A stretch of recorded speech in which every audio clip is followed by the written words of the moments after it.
Welcome in everyone to another IT Leadership Lab live stream. Really excited about the topic today. I feel like it's going to be one that resonates with a lot of people, a lot of leaders, especially those that have a lot of people on their team or maybe a few people on their team and a lot of work and, need to find a way to distribute that work among all of their team members and let them learn and things like that. So I think it'll be a really great topic. But if you are new here, welcome in. This is a community dedicated to IT leaders. It's a place for us to share content, learn from peers, build community, network with other people within the industry, things like that. And then we also host bi-monthly webinars to kind of cover some of these topics that you might not get a lot of experience in, or you might need a little bit of additional help. And so basically we're here to discuss those leadership topics and discuss soft skills and things that you might not get any training on when you're first thrust into IT leadership. So that being said, today we're going to be talking about letting your team lead and the importance of letting your team learn how to problem solve and understand different kinds of technology on their own and letting things go so that you can help your team grow. So to talk a little bit about this, I brought on Nate Payne. You might have recognized him from another one of our streams or multiple of our streams. He is a managing director at Better Business Technology, and I kind of wanted to have him on to talk a little bit about his experience training up a team and the importance of having a team that can problem solve on their own. So I'll go ahead and stop talking and let Nate introduce himself, talk a little bit about his journey in IT and what he's doing now for IT leadership. Well, welcome everybody. I'm Nate Payne, as Brittany said, and I've been in IT for about 30 years now, and I go all the way back to the days where you had to create your own cables. You had to actually make them and understand all the different pairs, and I've pretty much held every position. I usually say if I'm crawling under the desk to running the IT organization and everything in between. And now I'm currently spending most of my time around leadership coaching, sort of helping other people avoid the mistakes that I made, finding easier ways to navigate that path of IT leadership, really just trying to get some value out of all of the lessons that I had to pay for the hard way.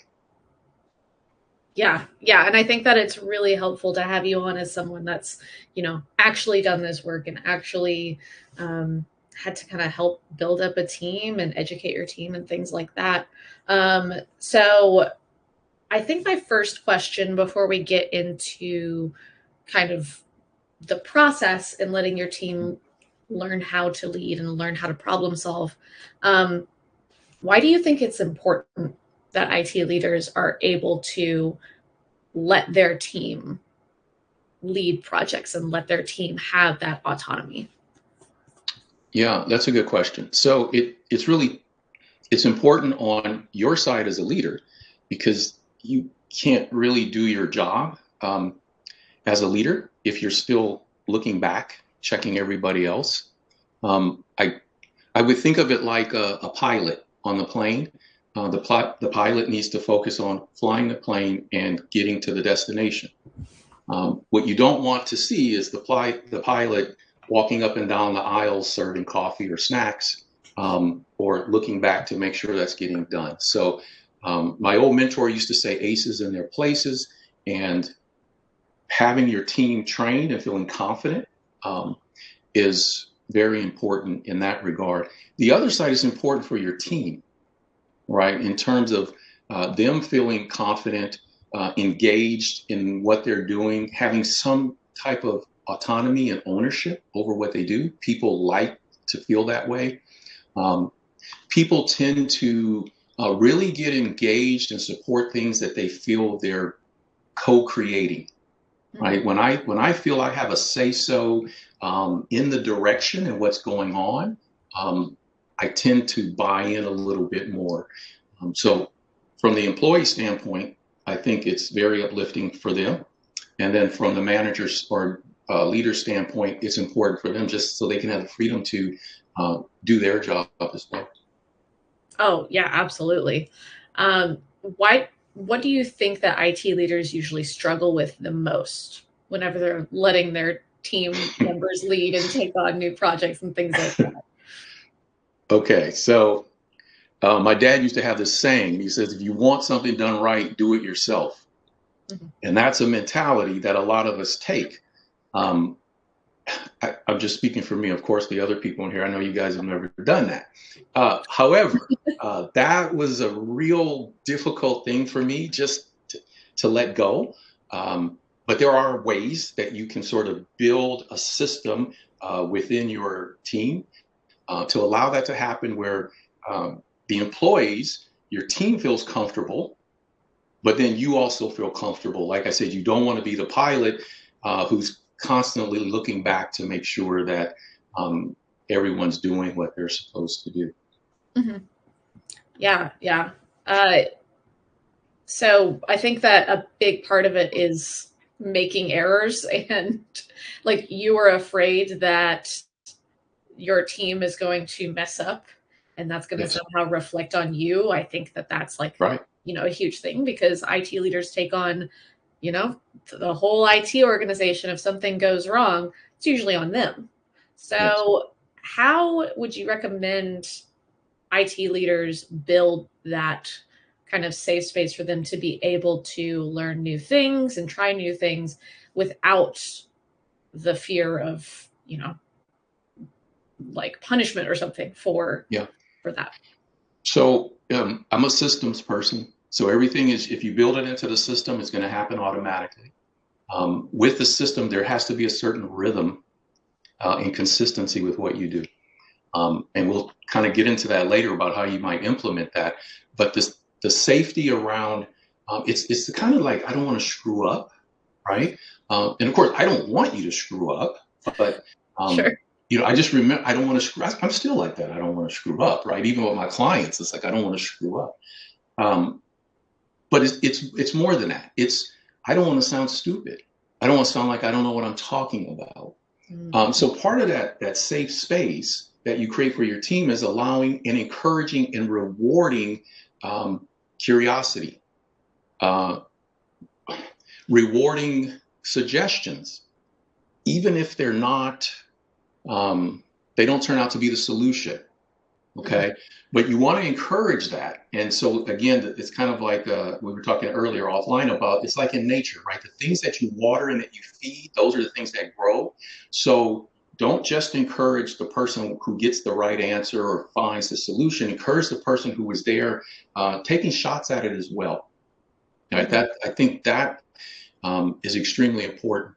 Something for me that helped when I first started, this is a true story, and I'm going to totally date myself, but so my old boss told me that you need to start moving away from just help desk, and if you really want to be in IT and grow your career, you need to learn networking and servers and all these other things. And so we were moving from pop mail, which I'm sure nobody knows what that is anymore, to on-prem exchange.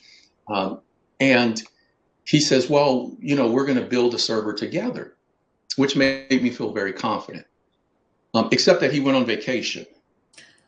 And so I said, well, okay, I'll wait till you get back. And he says, no, you don't have to wait till I get back. Just finish doing it. And I said, oh my gosh. I said, no, no, I didn't. He says, you can't break it. Right. So I say this, give them a sandbox, Mhm. give them a place where they can go. And I don't care what you break. I want you to break it. I'd rather you break it here than in a live production environment. All right. So that part of the confidence is just taking those swings, so that when it's really time and it's game time, they're ready to step up. So those are the two things that I would say. It's like build into the system through sandboxing and letting them sort of practice. Mhm. Um, and another thing that worked really well, I used to call these whiteboarding sessions. And we would just go into a little conference room or to the IT, we call it a room, but it was really a closet. And we would just sit there and talk about principles and protocols and walk through. And it was just very casual, no pressure. But it was also a way of sort of planting those seeds for later when the real problems show up. Mm-hmm. Yeah, I definitely feel like being able to practice is huge. Uh, Dan said that's how I learned tech, breaking the family computer and fixing it Yep. before anyone found out. Yes. See, I was the opposite. Now I feel pretty good about tech now, but there was one point in time where I got in trouble because I accidentally printed my MySpace page, and then I was not allowed to have MySpace at this point. And I Oops. accidentally printed it, and I didn't realize how I did that, and I got in trouble. So I did not fix it before anyone found out. But yeah, and I really like what Michael said. If you don't break it, you're not trying to fix it. That's very cool. Exactly. Yes. Yeah, that's a really good thing to remember, especially in IT. And things are constantly changing and constantly different, and that's a whole other topic that we could cover is the Mhm. ongoing training and ongoing uh, uh, education that has to happen in order to stay up to date with tech. Joe said definitely download CNC software from Napster back Napster. in the day. Fun learning experience at 9 years old.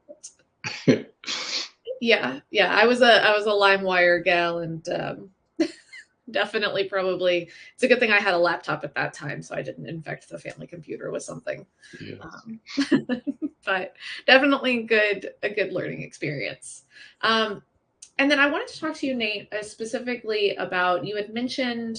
And correct me if I'm wrong, some sort of uh, kind of education pathway or experience for more junior IT folks in a past organization. So I was hoping you'd be able to talk a little bit about that, and definitely feel free to correct me if any of that was wrong. Oh, no, no, you're referencing. So I was the IT director at um, a home builder, affordable housing home builder in California, and they wanted to implement a mentorship program um, for the summer where seniors in high school or even freshmen in college who wanted careers in technology could come and spend 6 or 8 weeks working in a real environment. Mhm. And for whatever reason, I guess the previous IT leaders, I guess, were too busy, probably overwhelmed. But just, I kind of knew how it felt to be that person when you're just trying to get a foot in the door and you need that real experience. And so I said, yeah, okay, we're going to do it. Um, and that's where the whiteboarding comes from. So I kind of broke it down. Each week we were going to focus on one topic, right? Whether it's around just kind of desktop and Windows, networking and the protocols. Um, because what I realized, having been in IT for almost 30 years, there's stuff that I learned 30 years ago, I still use it. And it's the only reason I can survive. And if anybody's been out there, I know they can attest to this. If you get the basics, which is almost like in anything you ever do in sports or music or whatever it is. So we spent 8 weeks going over the basics. But here's the thing that was very interesting, and they appreciated the technical part, I think, just feeling comfortable to have these very casual conversations. Sometimes it was like lunch, right? We would bring in lunch and we're just at the whiteboard and we're talking just how data flows, because I think that's very important in troubleshooting, right? If you understand the handoffs, then you can kind of figure out, oh, okay, it's broken somewhere between here and here. Very important in troubleshooting. But the thing that really I think mattered is I would let them, what I would call, shadow me. They were more concerned with interacting with C suite, more of the soft skills. They were afraid of them, which I kind of get, right? Because you're, I don't want to say a kid, but you're young, right? And so you're very nervous. They don't want to go out and, oh, this ticket, the CFO says, he can't print or she can't print.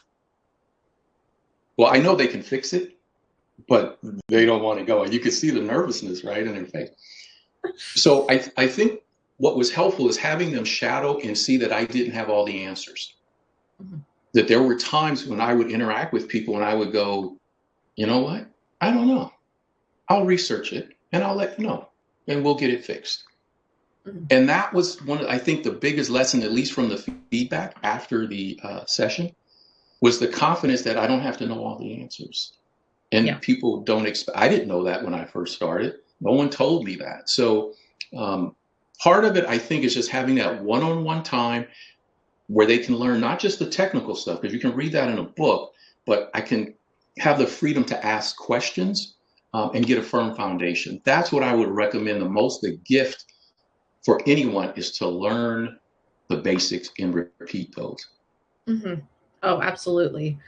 Yeah. I wanted to also kind of hand it off to you if you wanted to start going over that document you'd shared. I know you're talking a lot about processes and having a system in place for letting them learn, letting them lead, letting them problem solve on their own. So I was wondering if you could go through that document and kind of talk a little bit about those things, and we can kind of ask questions and go through it from there. Okay. So let me know if you can see my screen, Yeah, if I can everybody see can it. see. Okay, perfect. So I think I need to set this up and first kind of explain my philosophy around leadership. It kind of mimics the way natural systems work. So I just look to how nature does it because I think that's the most complicated system there is. And there's a lot of insights in terms of how we can lead and how we can build systems that support it, our teams and our organization. So that's what you're going to see reflected in the documents. So step one, I forgot what the question is, Brittany. I'm sorry, but each one of these little cards sort of references one of the main topics today. Okay. Um, so one of the things I think the question around is, the repeated problems, right? How do we sort of avoid that? And so one of the things that in nature, there's this communication, these feedback loops. And we talk about that a lot in leadership, but we kind of look at it as, well, we have one-on-ones every week, we have them once a month, every quarter, you have performance reviews annually. But if you look at nature, that's not really how nature works, right? If you go to a forest, you go to an ocean, there's this like real-time, constant feedback that's going on. And so what we try to do is to mimic that in the same way. So to establish system-based reflection loops. So the action around that would be what I call a patterns and pivots meeting. And all we're doing is this. We're just trying to look at the end of the week, we're going to take 15 minutes to say what happened this week that sort of caught us off guard, what almost went wrong but didn't go wrong, and what actually worked that, we got lucky or whatever, we were expecting disaster and it didn't happen. But these are the beginnings of having those conversations that sort of start to surface those patterns that over time we can recognize and then begin to go to root cause, which brings us to the reflection part, which is where are we treating problems as isolated events instead of signals of larger patterns? And I think this one is really important. Just speaking for myself, a lot of times what happens, there's a bunch of tickets in queue, and I just need to knock those tickets out, and that's all I care about. What we're not realizing in so doing is that really those 10 tickets really have a single cause, but we're not really taking the time. Maybe we don't have the time to do these little breakdown meetings and then begin to log these things in a place where we can actually now see the patterns. And then monthly for us to review those signals and really get to root causes of why certain things happen.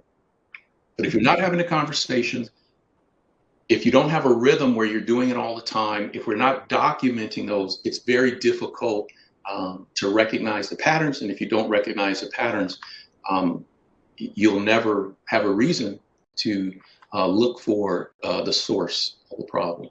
Mm-hmm.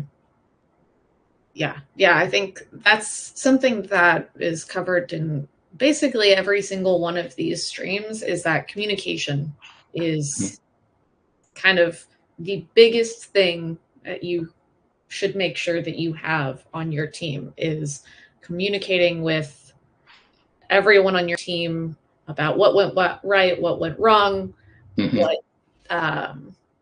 what worked better than expected, uh, and actually getting feedback from those team members too, especially the ones that might not feel like they have anything to say. A lot of the times they do. They do have some really valuable insights. I think that is so important. So, if you read through a lot of leadership advice or whatever, they're very clear and it is very helpful, but they sort of talk about feedback loops and communication as being vertical, right? It's the leader communicating to their employees, and the employees may be communicating back to the leader. But I also look at it as a horizontal loop, meaning building a system where we talk to each other laterally and not just vertically. So, and you sort of have to build that into your system, and into the structure of your department. It takes time, and you don't try to do it all at once, but starting with just a 15-minute huddle or whatever you want to call it is a good way to get started. Mm-hmm. Yeah, absolutely. Should we move on to the next story? Yes, that would be Okay, great. sorry, I can't see anybody, so. Oh, you're totally fine. You're All totally right. fine. Yeah. If you want to move on to the next section. Okay. So this one, redesign the environment around common friction. Outcomes are echoes of the environment. Really think about that for a second. Everything we see, every behavior from a team member, every behavior from an end user, a manager, yourself as a leader, is an outcome of the environment that you're living in. So if you have a healthy environment, if you're living or working in a healthy system, it's going to show, right? And I'll go back to nature. I talk about this a lot because if you go to a garden and all the plants are green and fruits growing and everything is great, that soil is good. They're not overwatering. They're not underwatering. The plants are getting enough light. So we don't look at problems necessarily as problems. We look at problems as being signals that there's something in the system that we need to address. And then our job is to figure out what that is. So one of, from nature's insight is about rivers, right? The river is flowing, but it only flows according to the shape of the terrain and the way the banks allow it to. And what that means is that if you create a system within your department that flows a certain way, well, that's how everyone's going to respond. They're going to go that way. So we want to think about designing our system, our department, what have you, to make sure that what we're asking for, that the outcomes that we want as leaders, that we've actually designed for those to happen. Because if we haven't, there's no motivation or great intent or anything like that that's going to overcome poor design. So the micro action here would be asking, what constraint or incentive or structure created the friction? Mm-hmm. Now, this is important because there's this thing in psychology about people. We tend to act in our own self-interest, right? So if we get rewarded for it, we do it. If we get punished for it, we don't do it. It's very simple. What we don't realize sometimes as leaders is that there's a conflict, meaning we want this outcome, but we put constraints or incentives in place that contradict the very outcome that we want. So as an example, we might want our team to be more collaborative. We want them to work together on problems. However, what we do is we reward, we celebrate personal performance, right? Somebody does something great and we applaud that individual. And I'm not saying that we shouldn't, but just understand that the rest of the team sees us elevating a person for doing something solo while we're asking everybody to be collaborative. That is going to cause a bit of conflict internally. So everyone wants to feel elevated. That's an incentive. And so it incentivizes the team to now work in their own interest, to work individually and not collaboratively. So what you want to try to do is make sure that the wins that are wins because we work together are really what we highlight and what we put out front and we celebrate, because that reinforces the very thing that we want. That's part of us creating an environment that gives us the outcomes automatically. So then change whatever part of the system, right, which is kind of what we just talked about, and not just the person or the task. Because we tend to think, oh, you know, this person is just, they're not doing their job. They won't do this. I asked them to do this. They don't follow up. Maybe it's the person, but I would say take a step back and ask, what part of the system that I've built is allowing this to happen? Why is this the outcome? Right? And as we start looking at and understanding that outcomes are based upon the system or the environment that the person's working on, instead of trying to fix that person, just go fix what constraint or incentive or structure do I have in place that maybe I'm not aware of that's actually causing this type of behavior. Yeah. Yeah, you mentioned down at the bottom a friction map, and I don't know if you were about to go over that next, but what exactly is that, and how would someone make one of those? Yeah, so I mean, this could be something as simple as 3 columns in a spreadsheet, right? And again, what we need to do, we're trying to find patterns, right? Because that's how we learn, and we can't see the patterns if we don't start documenting things. So we have a recurring problem. So what we're doing is we're looking for a signal that actually tells us that the problem is there.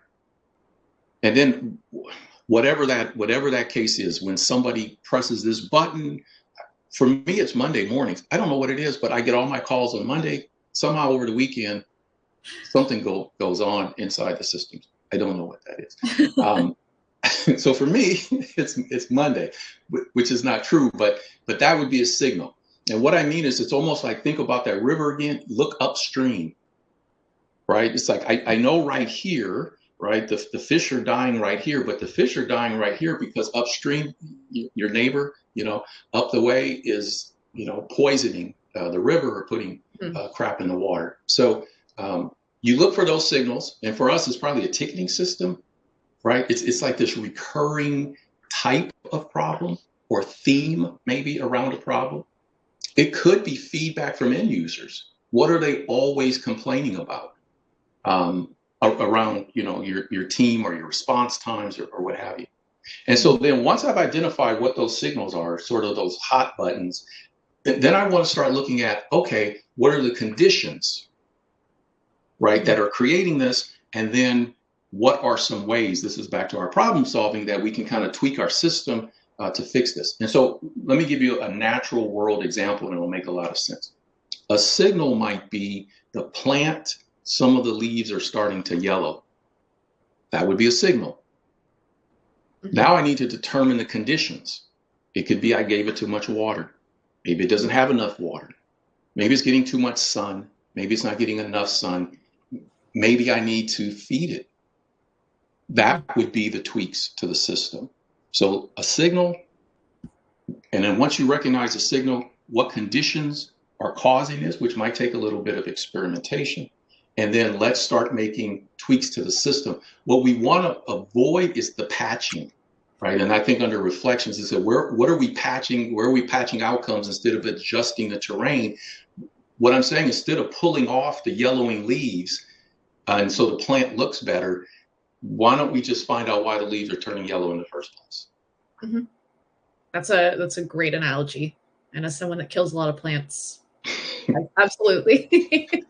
Guilty. um, awesome. Do we want to move on to the Okay, number next three. section? Yeah. So we kind of talked about this one, and I'm sorry because I think I got these two slides out of order. It's okay. But the psychological safety. Um, so you have to feel confident to speak up. And the example I here give is about prairie dogs. And if you've ever watched any kind of documentaries, they're very annoying. They squeak and scream every time like danger comes near. But it's in that squeaking, that honesty really that preserves them. That's their safety. So if your team doesn't feel comfortable, doesn't feel safe coming to you and saying, "Hey, I broke something.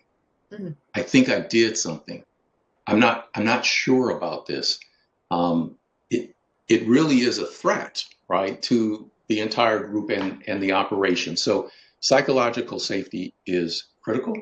Mm-hmm. Some of the micro actions, rotate retrospectives, right? So let other people sort of take the lead, Mm-hmm. right? Give them a shot, and to have their perspective. And again, it's okay if you don't do it perfectly. We're all here to support one another. But it's this sense of, if I step away as the leader, does everything fall apart? Mm-hmm. Yeah. And if that's the case, you're in trouble. It's a very fragile organization. So you want leadership from the natural point of view. Leadership is distributed. And the only way that you can build that type of a system is allowing other people to step in. Even if they fall, that's okay. We're here to pick you up and support you until you figure it out. Uh, Secondly, is anonymous input channels. That's fine. Maybe right now they don't feel comfortable. Mm-hmm. So one way to get people to give feedback is, all right, I just need to hear what's going on so that I can fix things as the leader, or change the system or tweak the system, but I need to know what's going on. So even if you want to say it anonymously, it's better than not saying it all. Mm-hmm. And then practicing peer-to-peer feedback. This kind of ties back into that. Our communication loops have to be, vertical, but they also have to be lateral, so that our team members feel comfortable talking with each other honestly, Mm-hmm. right? And in a safe environment. So that takes practice. And so that's one of the micro actions that we can take. Um, and then the reflection question is, what would someone on your team never say out loud but wish they could? Mm-hmm. So the next step would be implement one new truth telling channel this quarter. I don't know, Slack channel. In in the old days, we had a box, a suggestion box, Mm-hmm. bolted on the wall, whatever it is, but some type of channel where people can tell the truth, Mm-hmm. because your whole success depends on you responding to truth. And if you don't have it, you can't really respond. So Yeah. Yeah, we do that on my broader marketing team. There is a monthly meeting, and there is one of those virtual suggestion boxes where if you have yes. questions, if you have comments, things like that, you can drop them in there. They can be anonymous. They can have your name on it, whatever is, most comfortable. But I think having that ability to share input definitely helps people feel safe, but also gives them um, an opportunity that they might not otherwise feel that they have, and they feel like they are actually being heard, um, Yes. rather than, you know, just coming into work and not having any say on anything that happens on the team, and no ownership. Of course, your team's not going to want to have any autonomy if they don't feel like they have any ownership in the team. So, yeah. Yeah, that's incredibly important, because at the end of the day, if you think about a system, like IT, your business, it's really like nested systems within systems. Mhm. So everything that you do is connected to something else. So sometimes these suggestions are actually tied to other things, right? So if I fix this one thing, like, oh my gosh, I didn't realize I fixed 5 problems by fixing one problem, but I didn't know it was a problem because no one's saying anything because they don't feel safe to say it. Mhm. So having those channels, those loops are incredibly important. But what's even more important is that we respond to them. Mhm. Because if I continue to be honest with you and bring things up and nothing ever happens, I'm I'm just going to stop doing it. So the feedback loops are great as long as we are also acting on them. Yeah, absolutely. Okay, this one is really good. Um, so, and you just hit on this point, Brittany, about ownership. Um, and again, it says here accountability. You can't, everyone says you to hold them accountable. Yes, but to enable that accountability, the person has to be clear and they have to have a certain amount of autonomy. Mhm. So here's what I mean by that.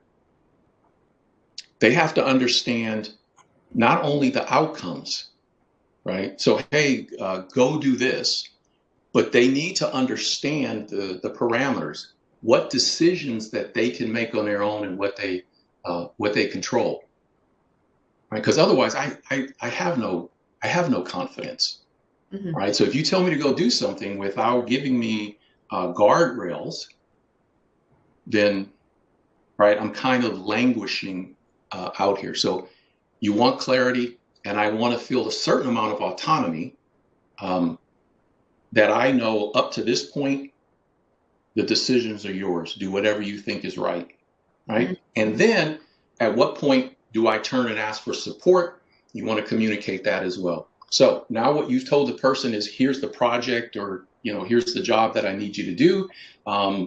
Here are the parameters in which you can make the decisions. And if it gets above this or outside of this, then let's check in and huddle up and kind of make that decision together. Mhm. Yeah. So I think having all of those things together, I've been on both sides where I've been given tasks without a sense of ownership because I didn't know how far, what decision I could make, and I'm constantly running back and forth. What's really bad about that is it kind of makes the tech feel bad Mhm. in front of the end users, right? Because they can't make any decision. And so now the end user goes, well, why am I talking to this person? I should just go talk to the person that they're talking to and get the answer and take the middle person out of it. So part of that confidence, part of the autonomy and getting people to buy in and feel ownership is giving them some sense of control over the decisions, again, within certain constraints, just like the river, right? It runs, but it still has river banks to Mhm. sort of hold it in place. Yeah. Yeah. I feel that as an individual contributor and someone that does have, decision rights for certain things, Mhm. um, I do often feel a little anxious still to make those decisions. So I guess a question that I do have is how do you handle a an employee that might not feel confident in their decision making abilities, um, and how do you kind of make them feel supported and feel like they can make those decisions without constantly coming to you for validation? Yeah. So, following the system, right? So earlier we talked about every outcome, every behavior is a reflection of the system. So Mhm. there's something that's going on in the system. And I don't mean to say it's the employee that's, has a problem or the leader that has a problem. It's neither of those. But there's something in that system, the way we kind of have it set up, we need to tweak it a little bit. Mhm. So typically what happens is the reason that I feel maybe a little bit of anxiety around making a decision, it has nothing to do with the decision. Mhm. It has to do with if I make the wrong decision, what I think that means and Mm. what might happen. Right. So we're going to go right back to that one psychological thing. And if you take nothing else away from this call, remember people act in their own self interest. That means not just rewards, but also punishments. So sometimes it's not that I don't feel comfortable, but I don't want to be punished if I make the wrong decision. And Mm-hmm. so I don't make the decision because that keeps me feeling safer. So to get around that, what has to be clear, and this again is through repetition, and this is through those little huddles and maybe some of our one-on-ones, and being consistent with this, is that it's okay to screw up. Mm-hmm. I mean, really, there's very few things that you can't fix. I mean, even if you erase data, right? I mean, hopefully everyone has backups. There's just very few things that can't be fixed, Yeah. right? So you won't be punished if you take a chance. It doesn't work out. That's okay, right? You're not going to get fired. You're not going to get dinged or, put on a PIP or something. It's fine. Mm-hmm. That again, what we want to do is we want to surface where there's some weaknesses, right? So that we can train in those areas and figure out where we're strong and maybe put that person on a different project. We Mm-hmm. weren't even aware of that strength. But you got to get in a ring and you have to fight. And sometimes you're going to get knocked out, and that's okay. You go Mm-hmm. back to the gym and you train some more. But we have to allow that freedom and that space for people to screw up. That's like the number one reason why they won't take the initiative, is because they're afraid of what might happen if it doesn't work out. They're afraid of the punishment. Yeah. Yeah, absolutely. Um, did you have more on this slide, or did you want to move on to the next one? I think this review question is good in the one-on-ones. Do you feel clear on what you're expected to own end to end? Mm-hmm. Right? So again, if you're going to send somebody on a mission, just that one extra question. And again, the clarity, not just what's the expected outcome, but also what the parameters are Mm-hmm. for their decision making and when it's time to call home base and ask. Yeah. Yeah. Absolutely. Okay. Number 5, define resolution systemically. So fixing the issue isn't the same as solving the cause. And we kind of talked about this earlier. And I mean, I'm still guilty of this sometimes where I, I just want to solve the problem, right? Someone has an issue. I can't get this done. And I find a workaround or something, Band-Aid fix, but there's a larger issue. Sometimes there's a training issue and it's not a technical issue whatsoever. Mm-hmm. But if we ever want to sort of get out of firefighting and sort of have peace of mind and get to those projects that really drive the business forward, that really get us sort of celebrated, IT that is, we have to get out of that day-to-day grind, and the only way to do that is start getting to root causes of things. So after a big blow up, some of the questions you want to ask is what happened, what allowed it to happen. Did we change anything in the way we do things in the system that's actually going to prevent this from happening again? Mm-hmm. Right. So, what's the old saying? I'm going to screw this up like George Bush did, but if you fool me once, shame on you, but you fool me twice, shame on me. So Uh-huh. that's okay. We had a major incident, our fault. We didn't see it. But if it happens again, I mean, that kind of is our fault, right? So we should always be looking for root causes to Yeah. things. Doesn't mean we can actually do something about it, but we should be documenting them as a number 4 here, as a system inside CARD to say there's something systemically going on here that's Mm-hmm. causing this to sort of keep coming up. And until we fix that, we can't do anything about it. This is important, especially the documenting part, because if it's a budget issue and we don't have any documentation, right? So if we have an incident, everybody's upset. What is IT doing over there? How did you guys let this happen? We can come to them and we can show them, well, here's what we know is we need to address this issue because it's going to keep coming up until such time we fix the underlying issue. And so that's your question. What did this issue reveal about how our system really works? Mm-hmm. And you don't know until something happens, right? When everything's working, you're great. It's really only until something breaks or you have an incident that you really understand what you have. And then once you understand that, document it. And that should be on your list of things to do in terms of resolving root cause. One of the next steps is create a shared folder, whatever, it doesn't matter how you do it, where you log the lessons, because we improve the system. Think about your system like the soil and the water and the nutrients and the light. We start logging these things because those are systemic things. And as we start improving the system's health, then everything else is going to get better.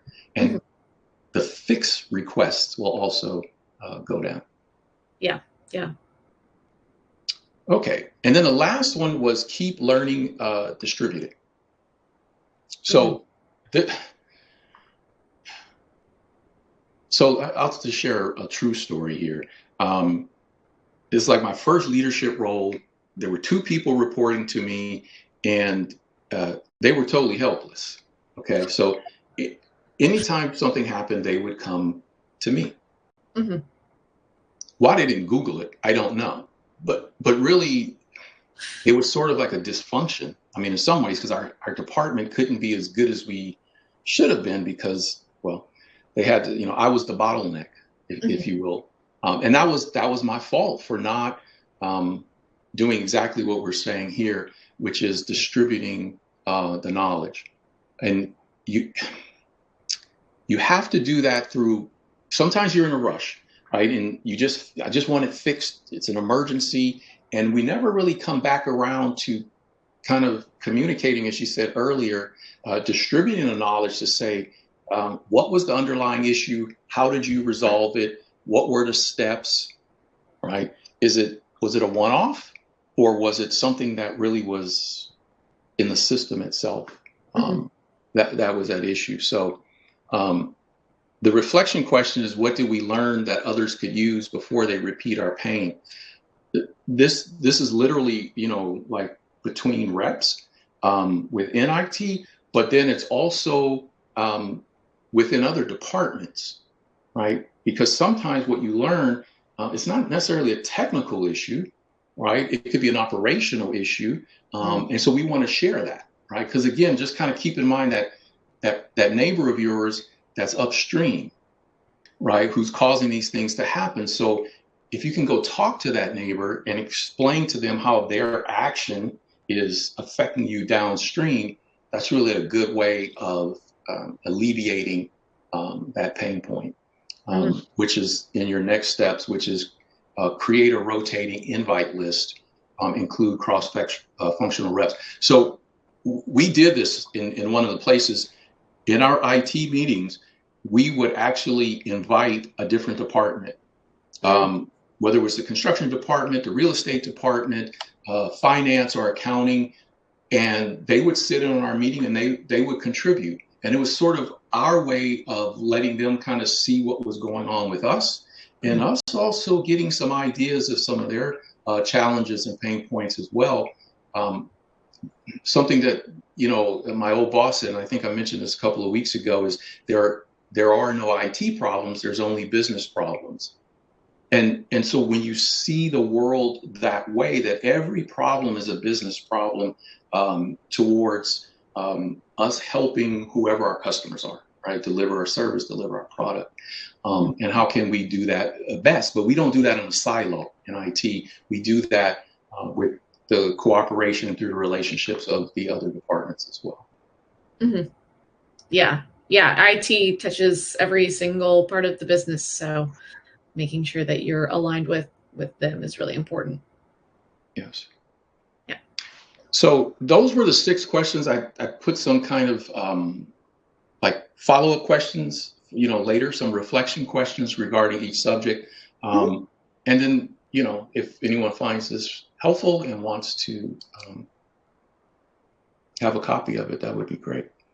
Yeah. Feel free to put it into the lab. I mean, we're happy to, I'm sure that will be really helpful to some people that are managing an IT team and maybe managing folks that might be a little bit younger too. That, Zachary said that they would love a copy. So definitely pop in the lab. And that goes to anybody that might have something that they feel like would be valuable. Uh, I think that when it comes to sharing content, I feel like there is this fear that what you have written or what you've created or whatever it is not necessarily going to be valuable to somebody else. And that's that whole imposter syndrome thing that a lot of IT people struggle with. And, I think that a lot of people would really benefit from something like this, or if anybody has anything else to share. I think that, um, we're all trying to work together to become, well, not me personally, but everybody here is trying to learn how to become a better IT leader. And yeah, definitely, definitely awesome to have this kind of content. Um, do you have any closing thoughts, Nate? Any kind of poignant quotes? Because you have a lot of quotes in the lab. You have a lot of quotable, really great takeaways. So no pressure, but do you have any kind No, of last thoughts about this well, topic? I have a couple, and Okay, this, perfect. so a couple stories. I have about 8 minutes. Yeah, Okay, you're good. You're good. so I'll save the one for imposter syndrome for last, because there's a way, I promise you, to get away from it. And once you see it this way, the imposter syndrome will absolutely go away. There's a reason why it's there. The first story is to make a point around the problem solving. And I started when I said that you have no IT problems, you only have business problems. So let me share a story, embarrassing story. I promised Brittany I would share this with you guys. Okay, so this is during the dot-com thing. I'm only a few years in, but I think I'm kind of a hot shot, right? I'm doing okay, and I know everything basically. And I had my Microsoft certification, so you could tell me nothing. Okay, so we're working in the San Francisco office. One of the executives from the Boston office comes in for one day for a very special meeting. They were trying to get acquired, and VC and all that stuff. And so he comes in, and this is the days when laptops didn't have they didn't have network connections built in. And if anybody out there, just give me a thumbs up if you remember the PCI card slots, 3Com. So anyway, he comes in, he tries to get on our network, card's not recognized, can't get on the network. So me and our cohort, there's like 5 of us, right? And we're all just trying to, for bragging rights, who can figure this out?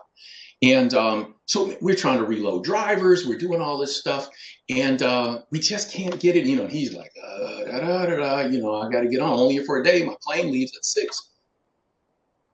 So our boss comes in, he comes over and he looks at what you guys working on. He says, also, we tell him the story. And he says, oh, he says, well, here, take one of our cards, put it in. He says, get this guy on the network. Before he leaves, put his card back in and let his IT department worry about figuring out why he doesn't recognize the card when he gets back home. It was, and we're all looking at you like, how come you didn't think about it? Why did you think about it? And we're just going back and forth. I'll never forget that lesson. So when you hear me say there are no IT problems, what he realized is that this was a business problem. Yeah. We saw it as a technology problem. And sometimes we get caught up in that because we're techs. We want to fix things. We want to help people. That's what we're doing it for. But it wasn't a tech problem. It was a business problem. So anyway, that's my embarrassing story. But it's also about problem solving and how to frame what is the real problem that we're solving here, right? And so if you want to share that story, just leave my name off of it. And please feel free to do it. The other thing about imposter syndrome is this, something quickly, we got 5 minutes. I share with Brittany, everything I'm talking about today, I never talked about publicly before November. Okay, I didn't think anybody cared. I didn't think they would be interested. And honestly, as I've said before, I thought it was kind of goofy, right? That people would think, oh, nature, like this is stupid. Like we're in IT. What does this have to do with anything? But what I can say is that nature is the ultimate systems designer. And it's just sitting there waiting to give us all of these lessons if you can interpret the lessons. The thing that gave me the most confidence isn't 30 years in IT. I got more confidence talking to my clients, because I have an MSP, so I talk to business leaders, some other IT leaders, and when we talk about budgeting and how to look at things in the mind models, mine all comes from nature and living systems. And you know what? I have confidence, not in me. I have confidence in nature. It's never wrong. So if you can model your leadership after how living systems actually work, that's it. Mm-hmm. That's it. You can feel confident talking to C-suite, senior leaders, your team, anybody, because in principle, you're always standing on solid ground. So Mm-hmm. that's what I would leave you with. Awesome. Well, I really, really appreciate your time. And hey, we've got 4 minutes to spare, so great timing. That's hard. I mean, because I like to talk, so I No, can't believe you did I it. think it was great. I think it was great. No one needs to hear me talk for an hour, so that was awesome. I really, really appreciate all of that, all of that information, all of that insight, and definitely feel free to pop that document in the lab, and that will be in the one of the blueprint sections. Blueprints. Okay. Yeah, yeah. So if anybody wants to download it from there, definitely feel free. But yeah, in the meantime, I really appreciate everyone joining. Thank you, Nate. Thank you, everybody in the chat Thank for you. participating. And yeah, feel free to come in and ask any questions if you have any as they come up. And we'll see you in a couple of weeks. We'll actually be talking about roadmaps, I believe. So building a roadmap for Yes. 2026, which it's so weird to think about next year as I'm sitting here melting in Texas and it's August and Yes. I can't even imagine next year, but it's coming up quicker than you'd think. So we'll be talking with a few IT leaders about what they're doing to prepare for the next year. So in the meantime, I hope y'all have a good rest of the day and we will catch y'all on the next one. All right. All right. Take care. Thanks, everybody.